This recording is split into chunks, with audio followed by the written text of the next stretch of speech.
രാം നാരായണ രാം.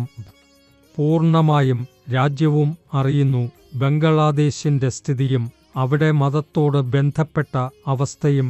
ഇന്ന് ഞങ്ങൾ ഇത് സംബന്ധിച്ച ചർച്ച നടത്തുമെന്ന്. എല്ലാ ആളുകൾക്കും മതം സംബന്ധിച്ച ശരിയായ വിവരം ഉണ്ടായിരുന്നെങ്കിൽ ഇതുവരെ എത്രയും പ്രശ്നങ്ങളും ഉണ്ടാകാതിരിക്കും.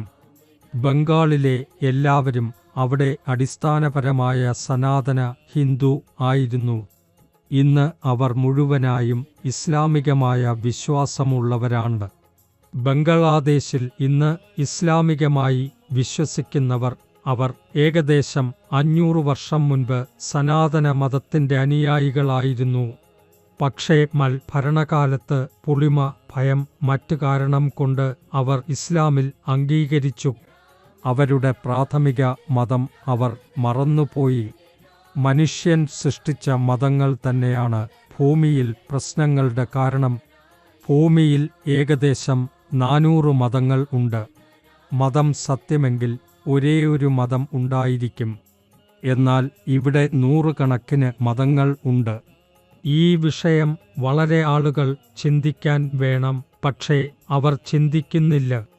ഭൂമിയിൽ ആരും പ്രകൃതിക്കുറിച്ച് പരിഗണന നൽകുന്നില്ല. പ്രകൃതി, ജലം, വായു, ആകാശം, ഭൂമി മനുഷ്യൻ ശ്രദ്ധിക്കാത്ത പക്ഷം മനുഷ്യജാതിക്ക് എന്താകും?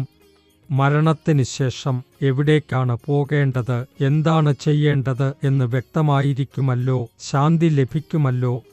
ഭൂമിയിൽ പഠിച്ചവരാണ് അവർ ഒന്നിച്ച് ഇരുന്ന് ചിന്തിക്കേണ്ടത് പ്രകൃതിയെ എങ്ങനെ സംരക്ഷിക്കാൻ എന്ന കാര്യത്തെക്കുറിച്ച്. നിങ്ങൾ പ്രകൃതിയെ സംരക്ഷിക്കുന്നില്ലെങ്കിൽ പ്രകൃതി നിങ്ങളുടെ നേരെ വളരെ ദുഃഖകരമായ പ്രവർത്തനം നടത്താം. ഭൂമിയിൽ മനുഷ്യൻ ജനിച്ചു, എന്നാൽ ഈ ഭൂമി അവൻക്കായുള്ള സ്ഥിരം വിലയില്ല. മനുഷ്യൻ എവിടെ നിന്നാണ് വന്നതെന്നും അവൻ ഒരു ദിവസവും അവിടെ തന്നെ തിരികെ പോവുക. അതിനാൽ ഇവിടെ എത്തി മതം, ജാതി, വസ്ത്രത്തിലെ കോലാഹലങ്ങളിൽ ഇടപെടേണ്ടതില്ല. നിങ്ങൾക്ക് ഭൂമിയിൽ നല്ല പ്രവർത്തനം നടത്തണം, എന്നാൽ നിങ്ങൾ മോചനം നേടുക. നിങ്ങൾ ദുഃഖകരമായ പ്രവർത്തനം ചെയ്താൽ നിങ്ങൾക്ക് ശിക്ഷ മാത്രമേ ലഭിക്കൂ. ഇന്ന് എല്ലാം മനുഷ്യൻ മറന്നിരിക്കുന്നു. അവർ ഭൂമിയിൽ എന്തിനായി വന്നിരിക്കുന്നു? അവർ ധരിപ്പിക്കാൻ വേണം. ജാതി, മതം യഥാർത്ഥതയല്ല. എല്ലാ കാര്യങ്ങളും ഒരുപോലെ ഉണ്ട് എങ്കിൽ മതങ്ങൾ എങ്ങനെ അനേകം ഉണ്ടാകുന്നു? ഭൂമിയിൽ കഴിയുന്ന എല്ലാവരുടെയും മതം ഒന്നാണ്.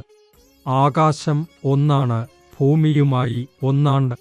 എല്ലാം ഒന്നായിരിക്കുമ്പോൾ നമ്മൾ ഇത് വിഭജിക്കാൻ ആരാണെന്ന്? മതം കാണാത്തതായിരിക്കുമ്പോൾ അവർ ആ പേരിൽ പോരാടുന്നു.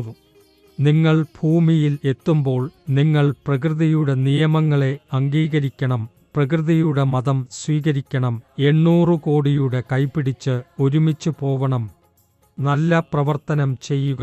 മോചനം നേടാനുള്ള മാർഗം നിങ്ങൾ തന്നെ രൂപീകരിക്കുക.